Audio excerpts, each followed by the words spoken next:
Preparem-se para uma história de gelar o sangue. Imaginem isto: um titã da indústria, um homem com um terno de milhares de reais e um sorriso de comercial de TV, entra na sala do Tribunal de Brasília como se fosse o dono da própria esplanada dos ministérios. Sua missão: destruir a reputação de sua esposa grávida, Sofia, pintando-a como um monstro. Ele tinha o dinheiro, a influência e uma narrativa tão distorcida que prometia despedaçar cada fibra do ser dela.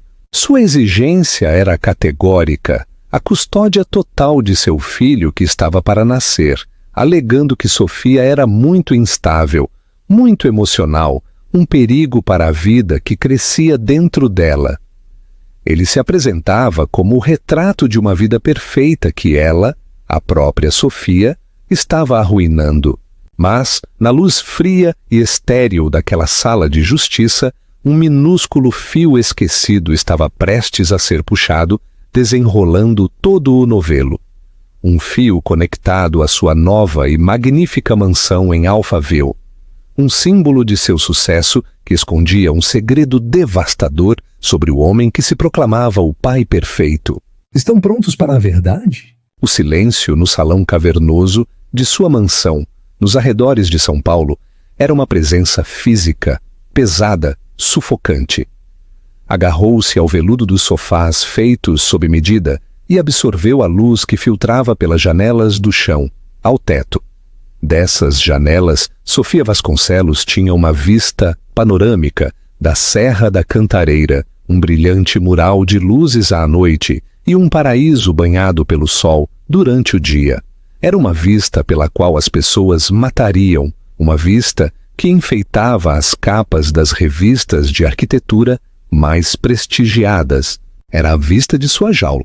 Marcelo Vasconcelos, seu marido, estava de pé ao lado da imponente lareira, um monólito frio de mármore importado da Itália. Ele não olhava à vista. Olhava para si mesmo no vidro escuro da janela, ajustando o nó de sua gravata de seda. Mesmo na quietude tensa de seu lar, ele se preparava para uma atuação. Tudo em Marcelo era uma atuação. A audiência preliminar é às 9h, Sofia, ele disse, sua voz suave e desprovida de emoção. Era a mesma voz que ele usava para fechar negócios imobiliários multimilionários, a que encantava investidores e desarmava oponentes. Meu motorista buscará você às 8h. Por favor, tente parecer apresentável. As mãos de Sofia foram instintivamente para sua barriga.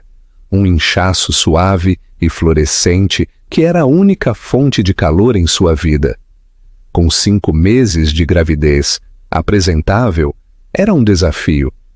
Não por causa das mudanças físicas, mas pelo cansaço profundo e desolador que havia se tornado seu companheiro constante. Era um cansaço que não vinha da gravidez, mas de viver com Marcelo. Eu não tenho advogado, Marcelo, ela disse, sua própria voz um sussurro frágil que parecia ser engolido pela opulência da sala. Você sabe que não tenho fundos. Ele finalmente se virou para encará-la, seus traços atraentes dispostos em uma expressão de preocupação praticada. Era um olhar que ela um dia achou cativante. Agora lhe revirava o estômago. Sofia, querida, isso é para o bem de todos. Estamos apenas formalizando a separação. O tribunal designará alguém para você. Uma formalidade. O importante é garantir um ambiente estável para o bebê dele, o ambiente estável dele. A narrativa dele, a história dele, havia começado como um roteiro de filme. Sofia Teixeira, uma curadora de arte brilhante e otimista, com paixão por descobrir novos talentos, havia conhecido Marcelo Vasconcelos na abertura de uma galeria. Ele era deslumbrante, uma força da natureza que a havia conquistado com grandes gestos e promessas de um futuro compartilhado, construído sobre ambição e amor. Ele elogiou seu olho para a arte, sua inteligência, seu espírito. Ele a fez se sentir vista. O primeiro ano foi um turbilhão de paixão e emoção. Casaram-se em uma cerimônia luxuosa com vista para o mar do Nordeste, e ela entrou em seu mundo de riqueza e influência, acreditando ter encontrado seu felizes para sempre. O dourado da jaula começou a aparecer sutilmente. Começou com comentários sobre seus amigos que ele considerava pouco ambiciosos. Depois foi o trabalho dela. "Por que você precisa trabalhar, meu amor?" ele perguntava, seu tom pingando afeto condescendente. "Seu talento está sendo desperdiçado naquela galeria empoeirada. Eu posso te dar tudo o que você precisa." Ele a isolou, não com correntes, mas com conforto.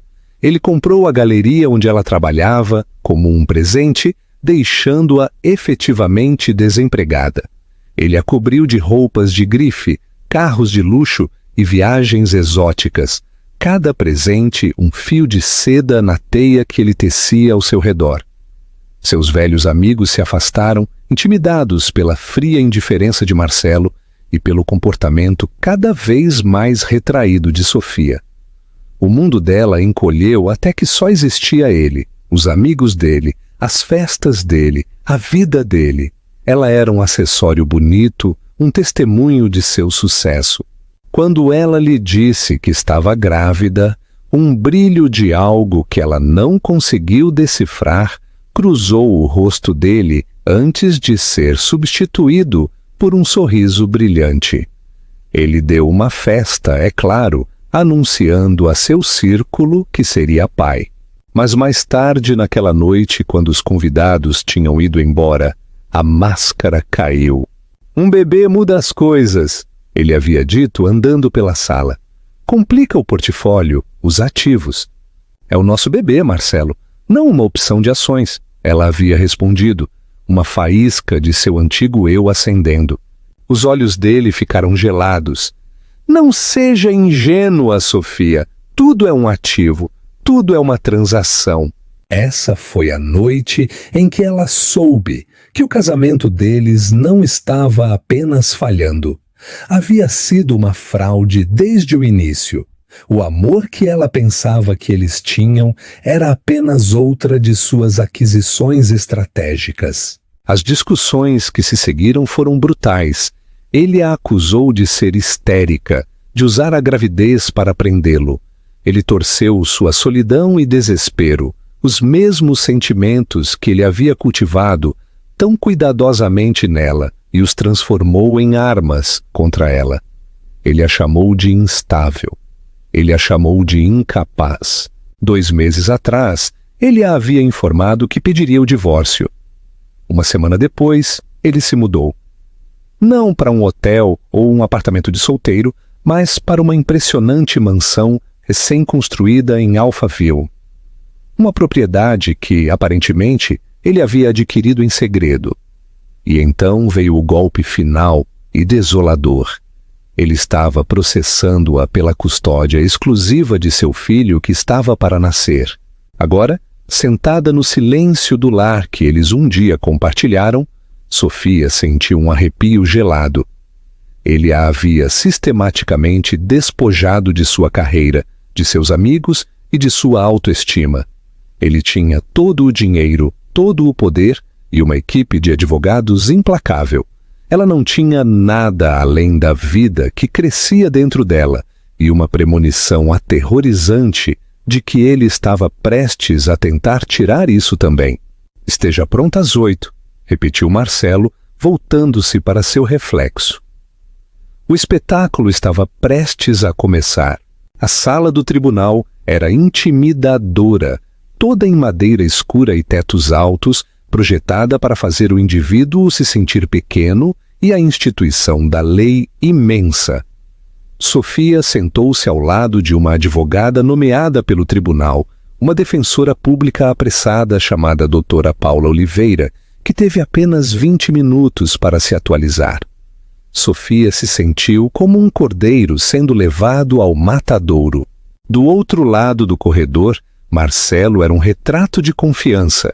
Ele estava sentado ladeado por sua equipe jurídica, liderada pelo infame Dr. Ricardo Nunes, um homem conhecido por suas táticas de terra arrasada e suas taxas exorbitantes. Marcelo olhou para Sofia e balançou a cabeça com um pequeno e triste abano, um gesto dirigido ao juiz. Uma pantomima de um homem de coração partido, forçado a esta terrível situação. A juíza doutora Lúcia Mendes, uma mulher de seus 50 anos, com olhos agudos e inteligentes, que pareciam não perder nada, presidia. Ela tinha a reputação de ser dura, mas justa, com uma particular intolerância a teatralidades. Sofia agarrou-se a essa reputação como a um salva-vidas. A declaração de abertura do Dr. Ricardo Nunes foi uma obra-prima de assassinato de caráter, proferida em um tom calmo e razoável que tornava suas palavras cruéis ainda mais assustadoras. Meritíssima, ele começou, levantando-se lentamente. Estamos aqui hoje por uma razão profundamente lamentável. Meu cliente, o senhor Marcelo Vasconcelos, um líder respeitado em nossa comunidade, foi forçado a tomar a decisão mais difícil de sua vida. Ele se apresenta a este tribunal não por malícia, mas por uma profunda e desesperada preocupação com o bem-estar de seu filho que está para nascer. Ele caminhou lentamente na frente do banco da juíza. A evidência demonstrará que a senhora Sofia Vasconcelos, ao longo do último ano, exibiu um comportamento cada vez mais errático e instável. Demonstrará um padrão de explosões emocionais, de histeria profunda e de uma recusa em participar do apoio terapêutico oferecido por meu cliente. Não estamos aqui para punir a senhora Vasconcelos. Estamos aqui para proteger uma criança que merece nascer em um ambiente estável, seguro e enriquecedor.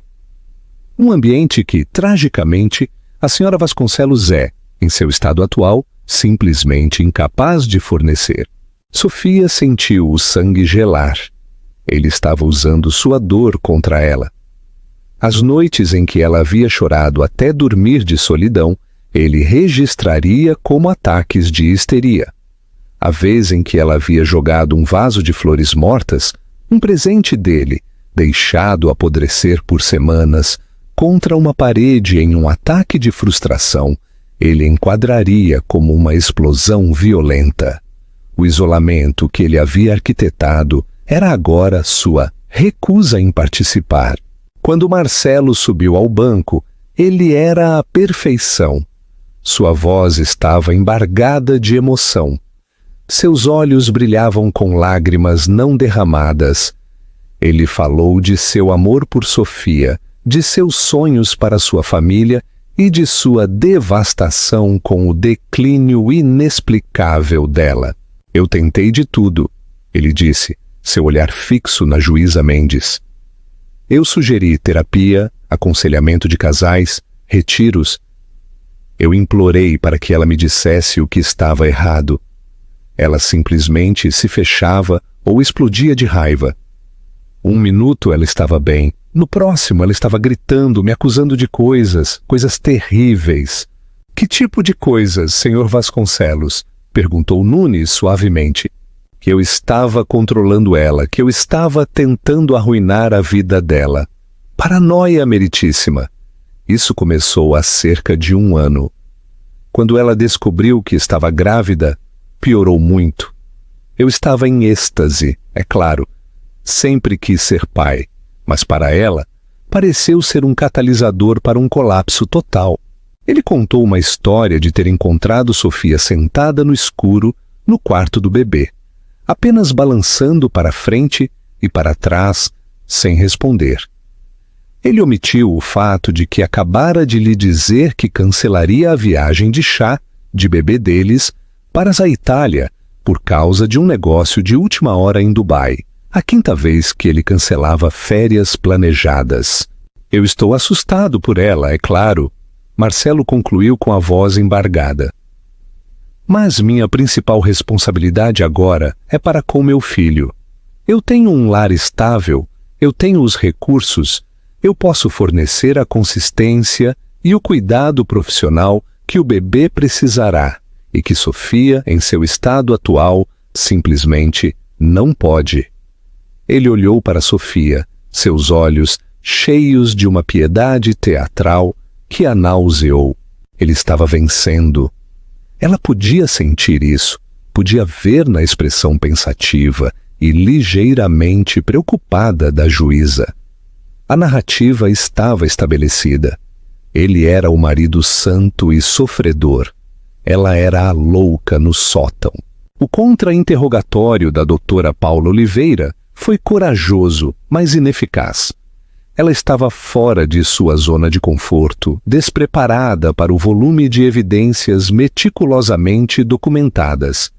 E-mails, mensagens de texto, até mesmo trechos de áudio secretamente gravados dos momentos mais angustiantes de Sofia que a equipe de Nunes havia coletado. Cada pergunta que ela fazia era habilmente devolvida a Sofia por Marcelo, que expressava nada além de tristeza e preocupação. Ao concluir a sessão da manhã, a juíza Mendes olhou para Sofia com uma expressão indecifrável. "Senhora Vasconcelos", ela disse com a voz firme, "o Dr. Nunes apresentou algumas acusações sérias. A maternidade é uma tarefa monumental e a única prioridade do tribunal é o bem-estar da criança.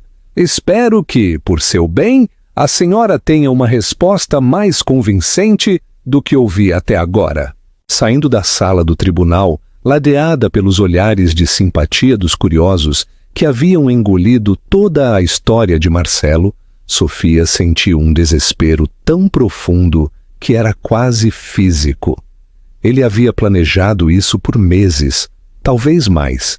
Ele havia construído uma prisão para ela e agora estava convencendo o mundo de que ela havia enlouquecido dentro de suas paredes.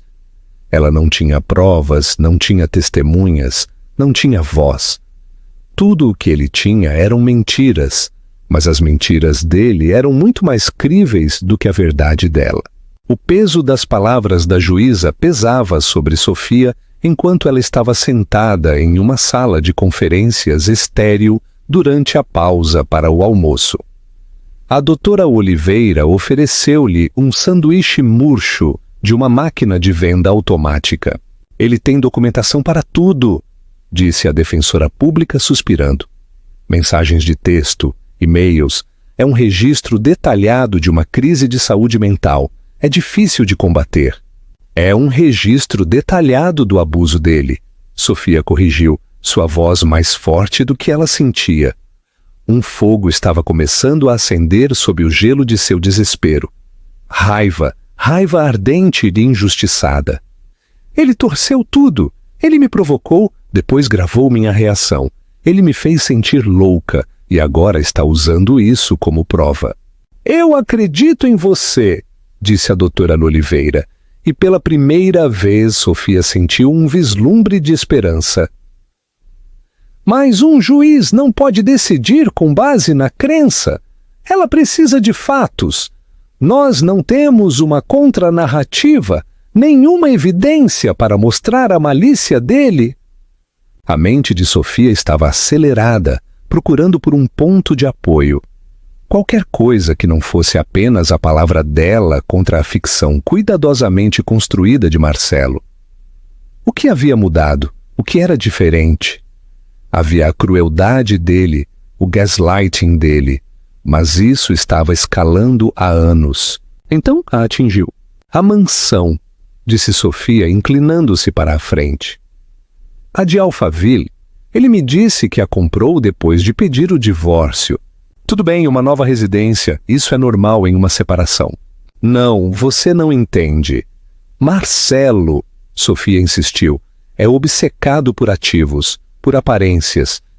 Ele uma vez passou uma semana debatendo as implicações financeiras de mudar sua marca de água engarrafada.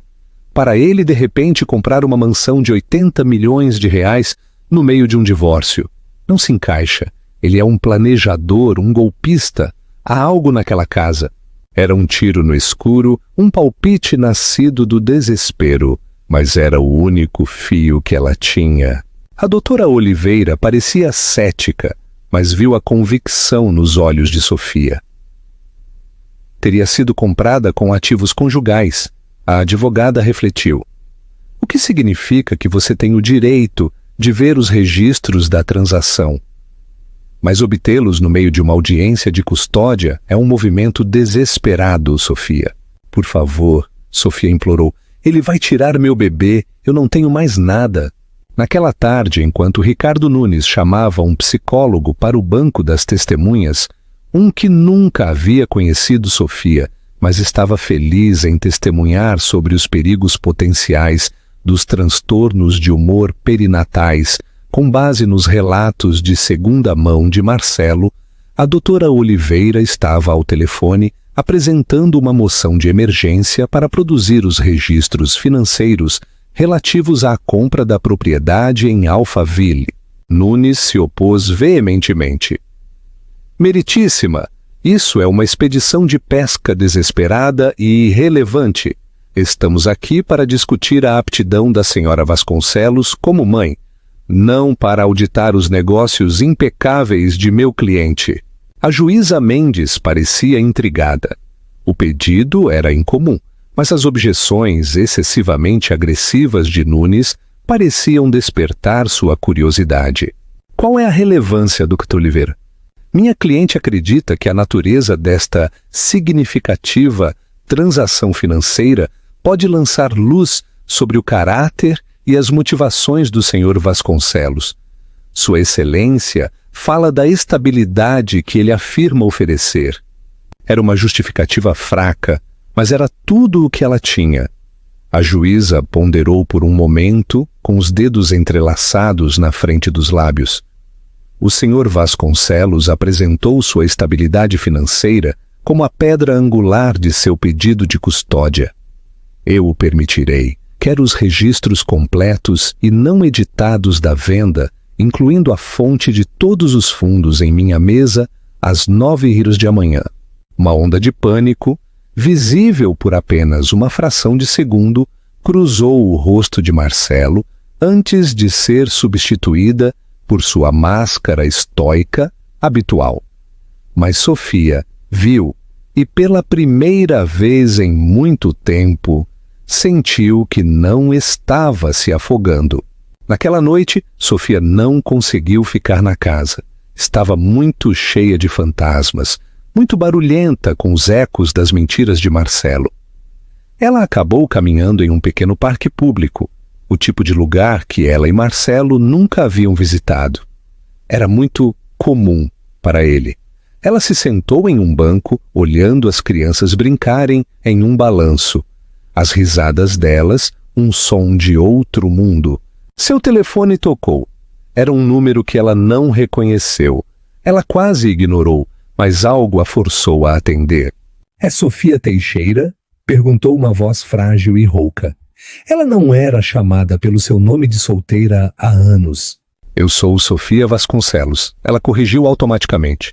Houve uma pausa. Meu nome é Carlos Silva. Eu costumava trabalhar para Otávio Teixeira, seu pai. O coração de Sofia parou. Seu pai.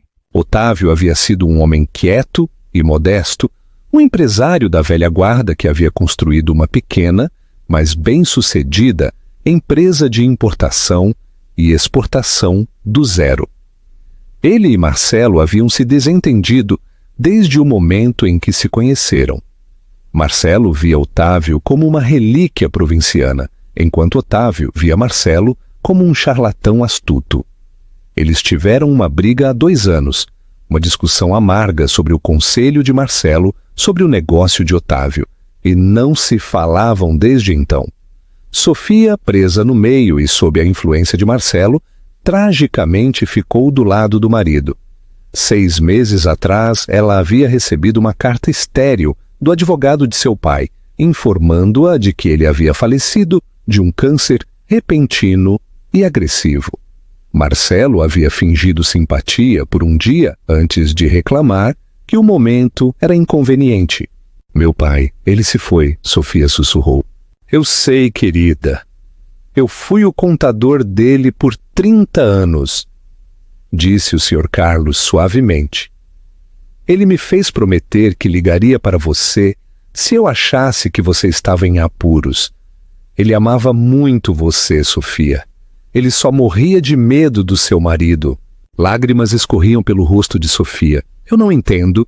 Otávio sabia que estava doente muito antes de contar a alguém, explicou o Sr. Carlos. E ele conhecia Marcelo. Ele viu o homem como ele era. Ele se preocupou que Marcelo deixaria você sem nada, então ele tomou providências. Ele queria dar a você sua herança, mas sabia que se a desse diretamente a você, Marcelo encontraria uma maneira de tirá-la. Então ele armou um plano muito criativo. Sofia prendeu a respiração, uma ideia selvagem e impossível começando a se formar em sua mente. Que plano? Ele sabia que a fraqueza de Marcelo era o ego dele, disse o Sr. Carlos. Seu pai. Ele comprou aquela mansão para você, Sofia. Ele pagou por ela na íntegra. Mas para que ela chegasse à sua posse sem que Marcelo a roubasse, ele canalizou o dinheiro através de uma conta no exterior e deixou Marcelo descobrir, fazendo-o pensar que estava enganando algum investidor estrangeiro. Ele deixou Marcelo colocar a casa em seu próprio nome para alimentar o ego dele, para fazê-lo se sentir poderoso. O plano de Otávio era então expor tudo, transferindo a escritura para você e revelando Marcelo como uma fraude. Mas ele ficou sem tempo. Ele morreu antes de poder terminar. O mundo se inclinou em seu eixo, a mansão. Marcelo não a havia comprado. Havia sido um peão no último e desesperado ato de amor de seu pai. Seu pai, a quem ela havia afastado, estava tentando salvá-la o tempo todo. Eu tenho os registros, Sofia, disse o Sr. Carlos. As transferências bancárias, uma carta de seu pai explicando tudo. Eu deveria dar a você quando o momento fosse certo. Eu acho que a hora é agora. A manhã seguinte pareceu diferente. O ar na sala do tribunal ainda estava pesado de tensão. Mas para Sofia estava impregnado de um novo elemento. Antecipação. Ela se sentou ao lado da doutora Oliveira, que agora tinha sua própria pasta, uma grossa pasta Manila, entregue por um mensageiro pelo Sr. Carlos uma hora antes. Parecia mais pesado do que qualquer documento legal. Parecia salvação. Marcelo e seu advogado Ricardo Nunes estavam encolhidos, sussurrando furiosamente. Um assistente jurídico havia entregue os registros financeiros ordenados pelo tribunal e estava claro por seus rostos sombrios que eles entendiam a tempestade que se aproximava. A arrogância de Nunes do dia anterior havia sido substituída por uma postura defensiva e frágil. A juíza Mendes entrou na sala e os procedimentos começaram. Doutor Nunes, ela disse com os olhos fixos nos documentos à sua frente. Eu revisei os registros da compra da propriedade de seu cliente no número 114 da Rua Vista do Céu em Alphaville e os acho altamente irregulares. Ela levantou uma única folha de papel. Parece que o preço total de compra de 80 milhões de reais foi pago por meio de uma única transferência bancária, não de uma das muitas contas comerciais do Sr. Vasconcelos, nem de um credor hipotecário padrão. Veio de um fundo cego registrado nas Ilhas Cayman. Nunes se levantou, tentando recuperar o controle. Meritíssima! As estratégias de investimento de meu cliente são complexas. Ele utiliza uma variedade de instrumentos internacionais para gerenciar sua carteira. Isso é perfeitamente normal para um homem de sua estatura financeira. O que não é normal, Dr. Nunes, retrucou a juíza, sua voz baixando para um nível perigoso, é que este fundo cego foi financiado apenas 2 dias antes da compra da propriedade por outra transferência única de uma conta privada pertencente ao Sr. Otávio Teixeira. Acredito que este é o falecido pai da senhora Vasconcelos, não é? A sala do tribunal ficou em silêncio. Podia-se ouvir um alfinete cair. Todos os olhos se voltaram do juiz para Marcelo. O rosto dele, geralmente uma máscara de aprumo galante, estava pálido.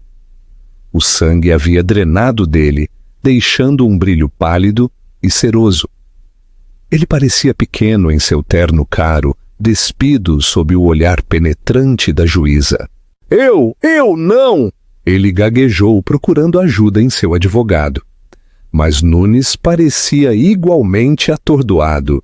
Foi a doutora Oliveira quem se levantou. Sua antiga atitude apressada havia sumido, substituída por uma confiança calma e de aço. Meritíssima, podemos explicar a transação. Na verdade, acreditamos que ela seja a chave para todo este caso. Com a permissão do tribunal, gostaria de chamar o Sr. Vasconcelos de volta ao banco das testemunhas. A juíza Mendes acenou lentamente com a cabeça. Permissão concedida, Sr. Vasconcelos. Por favor, volte a sentar-se. Marcelo caminhou até o banco das testemunhas como um homem caminhando para a forca. Seu passo confiante havia sumido, substituído por um arrastar. A doutora Oliveira aproximou-se dele, seu comportamento calmo e metódico. Sr. Vasconcelos, ontem o senhor testemunhou que é um homem que se fez sozinho, construindo seu império imobiliário do zero através de trabalho duro e investimentos astutos. Isso está correto? Sim, ele disse. Sua voz era mal um sussurro. E o senhor se apresentou como um homem de imensa riqueza pessoal, totalmente capaz de fornecer um lar estável e luxuoso para seu filho, um lar que o senhor adquiriu recentemente, correto? Sim. A mansão no número 114 da Rua Vista do Céu é esse lar? Sim. E o senhor a comprou com seu próprio dinheiro? Marcelo hesitou. Ele olhou para o juiz, depois para seu advogado. A armadilha havia sido acionada e ele estava preso em seus dentes. Minhas finanças são complexas. Essa não é a pergunta que fiz, insistiu a doutora Oliveira. O senhor Marcelo Vasconcelos pagou por aquela casa com dinheiro que o senhor ganhou? Silêncio. Permita-me reformular, continuou sua voz cortante. O senhor mentiu para este tribunal ontem. O senhor mentiu sobre sua riqueza? O senhor mentiu sobre a fonte dos fundos para o seu lar? Ricardo Nunes se levantou. Objeção. Meu cliente está sendo assediado. Negada! A juíza Mendes retrucou, seus olhos perfurando Marcelo. Responda à pergunta, Sr. Vasconcelos. Marcelo engoliu em seco. Meu sogro, Otávio, queria nos ajudar. Um presente. Um presente?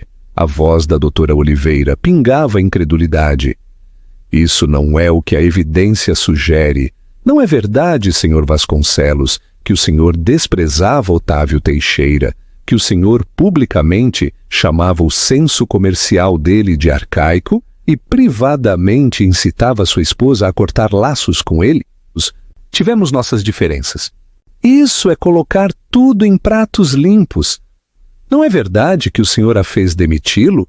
Que o senhor disse a Sofia que o pai dela estava tentando controlar os dois com o dinheiro dele e que a única maneira de serem uma família forte e independente era se distanciarem dele? Ele não respondeu. Apenas olhou para as mãos. Não é verdade que o senhor manipulou o amor de um homem moribundo por sua filha? Que o senhor orquestrou uma situação em que Otávio Teixeira pagaria por uma casa destinada a Sofia, e que a escritura foi colocada unicamente em seu nome para satisfazer o seu próprio ego? Ela deixou a pergunta pairar no ar, uma acusação devastadora. O senhor não apenas mentiu para sua esposa, Sr. Vasconcelos. O senhor não apenas mentiu para o pai dela. O senhor se colocou neste tribunal sob juramento e construiu uma fantasia elaborada para fraudar este tribunal e roubar um filho de sua mãe. O senhor alegou que queria fornecer um lar estável, mas a própria base daquele lar é construída sobre uma montanha de mentiras e engano. Todo o seu caso é uma fraude. A máscara não estava apenas quebrada, era pó. O homem no banco das testemunhas não era um titã da indústria. Era um golpista, um manipulador, um ladrão. E todos na sala agora podiam vê-lo como ele era. A revelação sobre o financiamento da mansão havia sugado o ar da sala, deixando um vácuo de silêncio atordoado. Marcelo Vasconcelos, que apenas 24 horas antes havia sido o retrato da sinceridade aflita, agora parecia um animal encurralado. Seu advogado, Ricardo Nunes, estava pálido, seu próprio caso cuidadosamente construído, desmoronando ao seu redor. Mas a doutora Oliveira não tinha terminado. Os registros financeiros eram o estopim. Ela estava prestes a acender a dinamite. Meritíssima, ela disse, sua voz ressoando com uma autoridade recém-descoberta. O engano é mais profundo do que esta única transação. Isso não foi um lapso pontual de julgamento. É indicativo de um padrão profundo e perturbador de manipulação e controle coercitivo que o senhor Vasconcelos tem exercido sobre minha cliente por anos. Ela se virou para Marcelo, que estremeceu como se tivesse levado um tapa. Senhor Vasconcelos, o senhor testemunhou que estava preocupado com o estado emocional de sua esposa, que ela era paranoica e o acusava de coisas terríveis. Vamos falar sobre algumas dessas coisas. O senhor convenceu Sofia a deixar seu trabalho como curadora de arte, um trabalho que ela amava, comprando a galeria para a qual ela trabalhava e depois liquidando seus ativos. A mandíbula de Marcelo apertou. Foi uma decisão de negócios. A galeria estava falindo. Uma galeria falida que acabara de descobrir 2 artistas cujas obras agora vendem por 6 dígitos, retrucou a doutora Oliveira. De acordo com minha própria investigação, o senhor a fechou porque não queria que ela tivesse uma carreira. Não é verdade? O senhor queria que ela dependesse do senhor. Isso é ridículo. É? O senhor sistematicamente afastou os amigos dela, chamando-os de inferiores e recusando-se a socializar com eles até que eles simplesmente pararam de ligar para ela. Eu queria o melhor para ela. O senhor queria isolá-la, a doutora T. Oliveira afirmou categoricamente. E quando ela engravidou, o senhor não viu um filho, mas outro ativo para controlar. O senhor apresentou uma narrativa de uma esposa mentalmente instável a este tribunal. Mas que pessoa sã não ficaria angustiada? Não ficaria emocional? Não se sentiria encurralada quando seu cônjuge passou anos sistematicamente desmantelando sua vida, sua identidade e seu sistema de apoio? Ela deixou suas palavras penetrarem. Então ela voltou para sua mesa e pegou a pasta Manila que o Sr. Carlos havia fornecido. Meritíssima, temos uma última prova, uma carta. Foi escrita por Otávio Teixeira 3 meses antes de sua morte e deixada sob os cuidados de seu contador para ser entregue à sua filha em caso de seu falecimento. Com a permissão do tribunal, gostaria de lê-la para que conste em ata. A juíza Mendes, seu rosto uma máscara trovejante de fúria judicial, acenou com a cabeça. Prossiga. As mãos de Sofia tremiam enquanto a doutora Oliveira abria a pasta. Esta era a última mensagem de seu pai para ela, uma voz de além-túmulo, e estava prestes a ser ouvida no único lugar onde as mentiras de Marcelo não podiam mais se esconder. A doutora Oliveira começou a ler, sua voz clara e firme. Minha queridíssima Sofia, se você está lendo isso, significa que eu me fui, e eu sinto muito por ter tido que deixar você.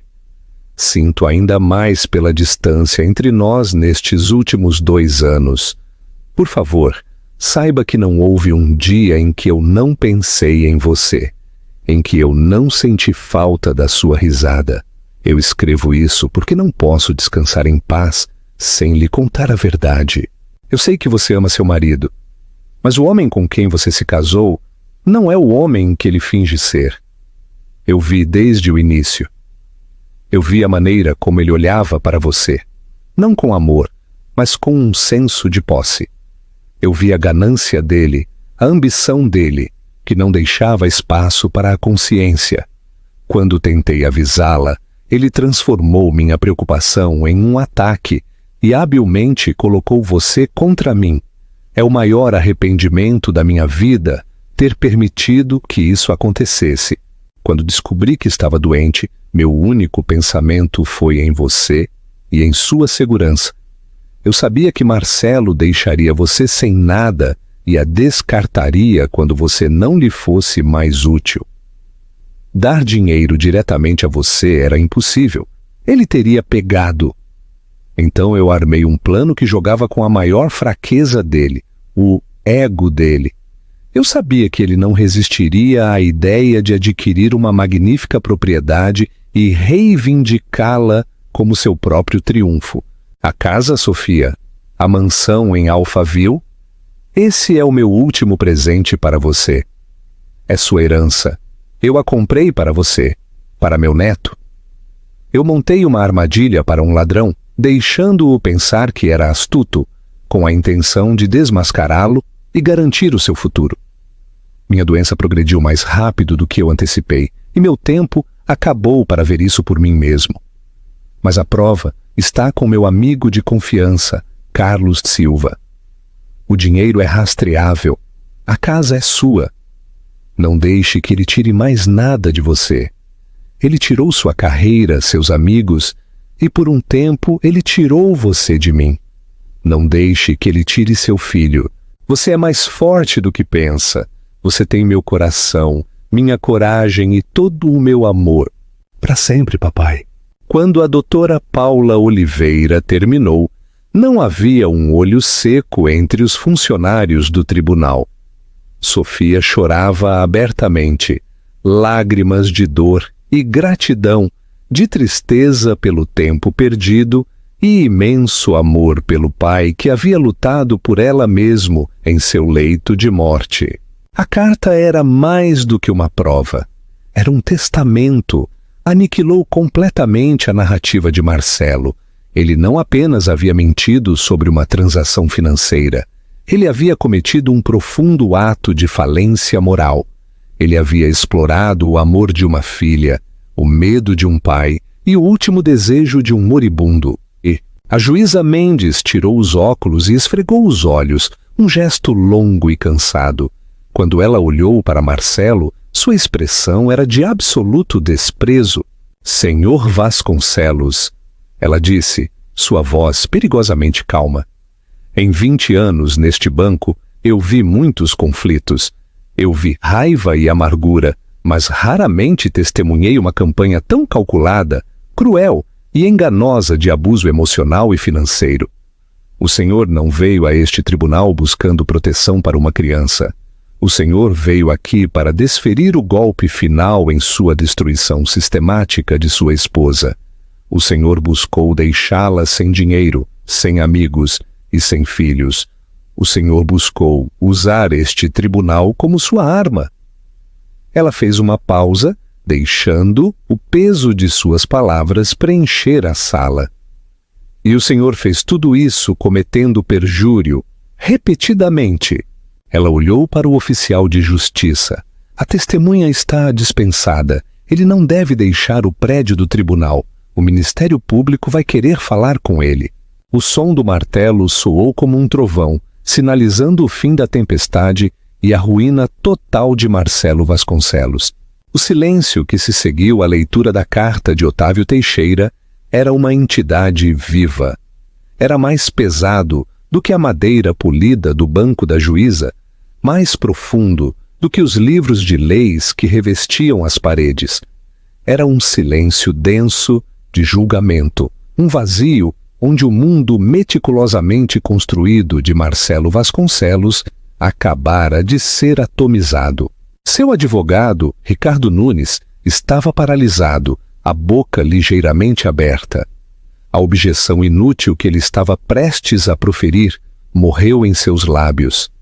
Ele olhou para seu cliente não com simpatia, mas com o horror crescente de um homem que percebe que amarrou sua reputação a uma pedra que afunda de pura fraude. O próprio Marcelo parecia ter encolhido. O corte caro de seu terno não podia esconder como seus ombros estavam curvados, como seu corpo parecia afundar em si mesmo. Seu rosto, antes uma máscara confiante de charme, era agora uma tela pálida e serosa de descrença e terror. Ele olhou para Sofia, mas não parecia vê-la. Ele olhava para um fantasma, o fantasma de um futuro que ele havia roubado, agora de volta para reivindicar o que era seu. A juíza Lúcia Mendes colocou a carta do pai de Sofia suavemente no banco, como se fosse um texto sagrado. Ela tomou um gole lento e deliberado de água, seus olhos nunca deixando Marcelo. Quando ela finalmente falou, sua voz não se elevou com raiva. Era algo muito mais aterrorizante. Uma calma ártica controlada que prometia um acerto de contas preciso e devastador. Senhor Vasconcelos, ela começou, cada palavra um pedaço de gelo perfeitamente talhado. Em meus 20 anos neste banco eu vi uma grande quantidade de conflitos humanos. Eu presidi divórcios amargos, disputas comerciais azedas e dilacerantes batalhas de custódia. Eu vi raiva, vi dor e vi mesquinhez. Mas raramente, se é que alguma vez, testemunhei uma campanha tão calculada, cruel e completamente enganosa de abuso emocional e financeiro. Isso não foi uma disputa legal. Isso foi uma tentativa de assassinato da alma de uma pessoa. Ela fez uma pausa, deixando o peso de suas palavras assentar no silêncio atordoado da sala. O senhor não veio a este tribunal buscando proteção para uma criança. Um motivo que este tribunal leva com a máxima seriedade. O senhor veio aqui para desferir o golpe final e esmagador em sua destruição sistemática de sua esposa, tendo-a isolado, despojado de sua carreira e de sua confiança. O senhor buscou usar a autoridade desta instituição para deixá-la sem dinheiro, sem amigos e, o mais cruelmente, sem filhos. O senhor buscou empunhar este tribunal como sua arma pessoal. A juíza inclinou-se para a frente, seus olhos semicerrados em fendas de pura fúria judicial. E o senhor fez tudo isso cometendo perjúrio. O senhor não simplesmente deturpou um fato. O senhor não cometeu um erro ao falar. O senhor construiu uma narrativa elaborada e fantástica sob juramento. O senhor mentiu sobre o estado mental de sua esposa. O senhor mentiu sobre seu próprio caráter. O senhor mentiu sobre suas finanças. O senhor mentiu sobre o próprio lar que reivindicava como um símbolo de sua estabilidade. Todo o seu testemunho, do início ao fim, foi uma obra de ficção maliciosa. Ela dirigiu seu olhar ao oficial de justiça, um homem grande e estoico que havia testemunhado todo o drama. A testemunha está dispensada do banco. No entanto, ele permanece sob custódia deste tribunal. Ele não deve deixar o prédio do tribunal. Eu instruo meu secretário a entrar em contato com o Ministério Público imediatamente. Eles vão querer ter uma conversa longa e detalhada com o senhor Vasconcelos sobre perjúrio e eu suspeito que sobre várias acusações de fraude financeira também. Um leve suspiro percorreu a galeria. Ricardo Nunes se lançou para a frente. Meritíssima! Meu cliente! Seu cliente está preparado para ser acusado de desacato também, Dr. Nunes? A juíza Mendes retrucou, sua voz finalmente estalando como um chicote. O senhor faria bem em parar de falar e começar a considerar como irá defendê-lo das acusações criminais. Agora sente-se. Nunes, pela primeira vez em sua vida profissional, fez exatamente o que lhe foi dito, afundando em sua cadeira como se seus ossos tivessem se dissolvido. A juíza então voltou sua atenção para os assuntos civis em questão, seu tom mudando de condenação para resolução. Quanto ao pedido de custódia, ele é indeferido com extrema prevenção. Sr. Vasconcelos, o senhor não terá permissão para reapresentar este assunto a este ou a qualquer outro tribunal. A custódia legal e física total da criança que está para nascer é concedida à senhora Sofia Vasconcelos. Ela levantou a mão enquanto a cabeça de Marcelo se levantava bruscamente. As visitas supervisionadas serão concedidas no devido tempo. No entanto, essas visitas estão condicionadas à conclusão certificada de, no mínimo, um programa de 52 semanas sobre abuso doméstico, controle coercitivo e transtorno de personalidade narcisista.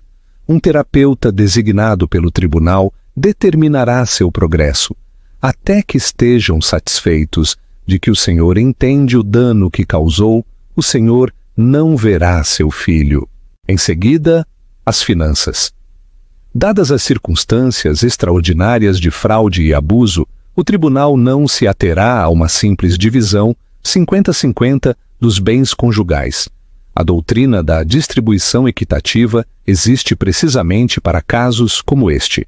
A propriedade no número 114 da Rua Vista do Céu, tendo sido comprada na íntegra com fundos pertencentes ao patrimônio de Otávio Teixeira, é por meio deste declarada propriedade única e separada de Sofia Vasconcelos.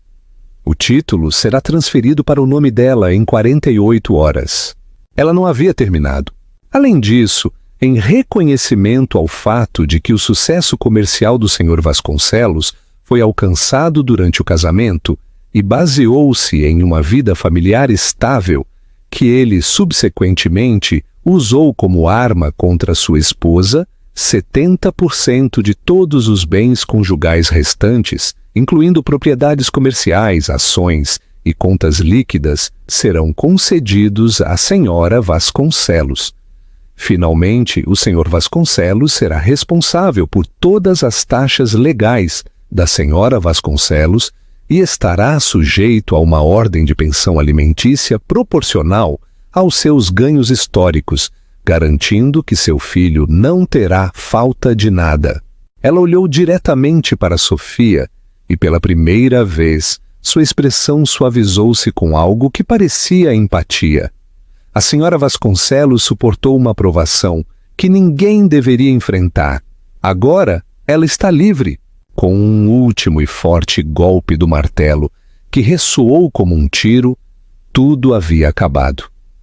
O oficial de justiça aproximou-se de um atordoado Marcelo Vasconcelos, colocando uma mão firme em seu braço para escoltá-lo, não pelas portas principais em direção à sua limusine à espera, mas para uma sala lateral onde sua nova vida de pesadelos legais começaria. Por um longo momento, Sofia não conseguiu se mover. A libertação foi tão repentina, tão absoluta, que pareceu um choque físico. O peso esmagador que estava pressionando seu peito por anos, o medo, a ansiedade, a sensação sufocante de estar presa. Desapareceu. Em seu lugar, uma onda de alívio tão profunda que a deixou tonta a invadiu. Lágrimas escorriam pelo seu rosto, mas não eram lágrimas de dor, eram lágrimas de libertação. A doutora Paula Oliveira, a defensora pública apressada que se tornou sua campeã, colocou um braço firme em volta dela. "Você conseguiu, Sofia?" Ela sussurrou, sua própria voz embargada de emoção. "Você e seu pai conseguiram?" Naquela tarde, Sofia pegou um motorista para levá-la à mansão, sua mansão. Ela parou em frente aos enormes e imponentes portões da frente. Os mesmos portões que um dia pareceram a entrada para uma prisão lindamente decorada. Sua mão tremeu enquanto ela pegava a chave que Marcelo havia deixado em sua bolsa. Ela escorregou na fechadura com um clique satisfatório. Empurrando o portão, ela entrou no hall cavernoso e banhado pelo sol. O ar estava parado e fresco, com um leve cheiro de mármore e tinta nova. Mas parecia diferente. O silêncio opressor havia sumido, substituído por uma quietude que parecia paz. Seus passos ecoaram no chão, não como os passos hesitantes de uma intrusa, mas como o passo confiante da dona da casa. Ela percorreu de cômodo em cômodo, tocando as superfícies frias e lisas, olhando pelas vastas janelas, não para uma jaula dourada, mas para um reino. O último presente de seu pai, seu santuário, seu lar. Seu primeiro telefonema foi para Carlos Silva, que atendeu no primeiro toque. Ele perdeu, disse Sofia, a voz embargada de emoção. Nós vencemos, Sr. Carlos. Tudo o que você disse, tudo era verdade. A juíza me deu a casa. Ela podia ouvir o sorriso do velho pelo telefone. Otávio ficaria muito orgulhoso, querida, ele disse calorosamente. Ele nunca desistiu de você. Ele apenas construiu um barco salva-vidas e confiou que você seria forte o suficiente para subir quando chegasse a hora. Sua próxima ligação foi mais difícil. Ela rolou por seus contatos até um nome que não ligava há mais de um ano. Carla, sua melhor amiga da faculdade, aquela que Marcelo havia chamado de brega e má influência, até que seus cafés semanais haviam se transformado em mensagens de texto estranhas e depois em nada. Respirando fundo, Sofia apertou o botão de chamada. Carla atendeu, sua voz cautelosa. Sofia. Carla. Sou eu! Sofia começou, as lágrimas surgindo novamente. Eu sei que faz muito tempo, e eu não tenho desculpa, mas preciso dizer que sinto muito. Eu deixei ele te afastar, eu fui uma amiga terrível. Houve uma pausa e então a voz de Carla suave com compreensão. Oh, querida, não, você não foi uma amiga terrível. Você estava em uma situação impossível. Eu que sinto muito. Eu deveria ter lutado mais por você. Eu deveria ter visto o que ele estava fazendo. Essa simples absolvição abriu algo em Sofia. As duas mulheres conversaram por mais de uma hora, preenchendo a lacuna de um ano perdido com memórias compartilhadas e afeto renovado. Um pedaço vital de seu antigo eu, o eu antes de Marcelo, acabara de ser restaurado. Nas semanas que se seguiram, Sofia começou o trabalho de recuperar sua vida. Um de seus primeiros projetos foi o quarto do bebê.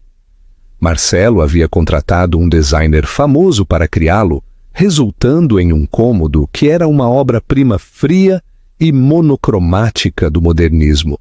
Era tudo em tons de cinza, com ângulos agudos, detalhes metálicos e um único mobile abstrato que parecia mais uma arma do que um brinquedo infantil. Era um quarto projetado para uma revista, não para um bebê. Armada com rolos, pincéis e um feroz senso de propósito, Sofia começou a apagá-lo.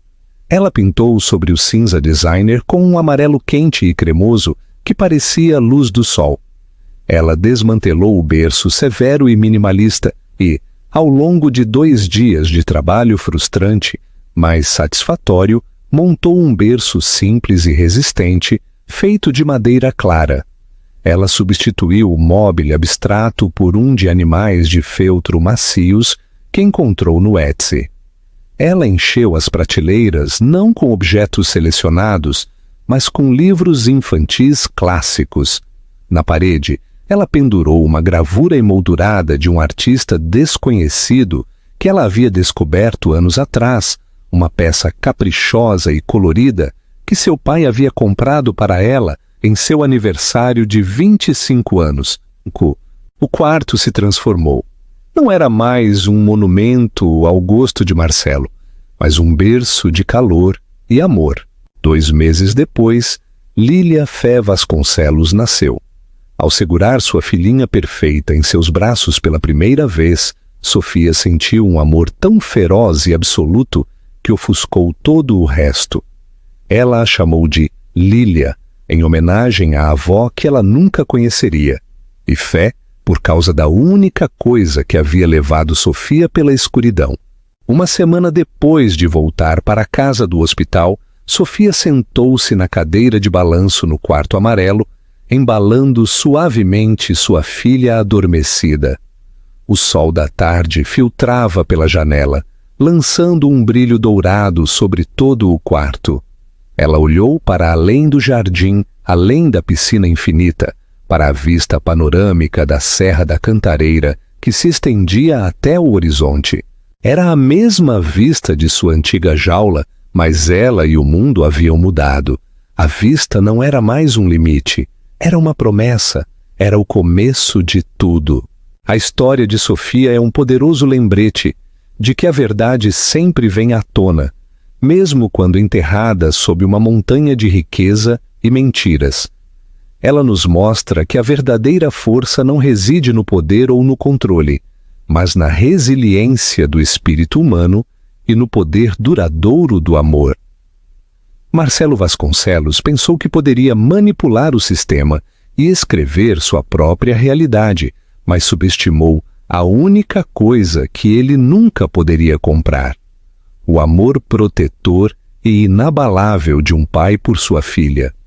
Ele construiu seu caso sobre mentiras, mas o futuro de Sofia foi erguido sobre uma base de verdade, assegurada por um homem que voltou do túmulo para salvá-la. Se esta história de justiça e resiliência tocou você, aperte o botão curtir e compartilhe com alguém que precise ouvir. Não se esqueça de se inscrever em nosso canal e ativar as notificações para não perder nenhuma história onde a verdade triunfa sobre o engano. Que parte da jornada de Sofia mais tocou você? Deixe sua opinião nos comentários.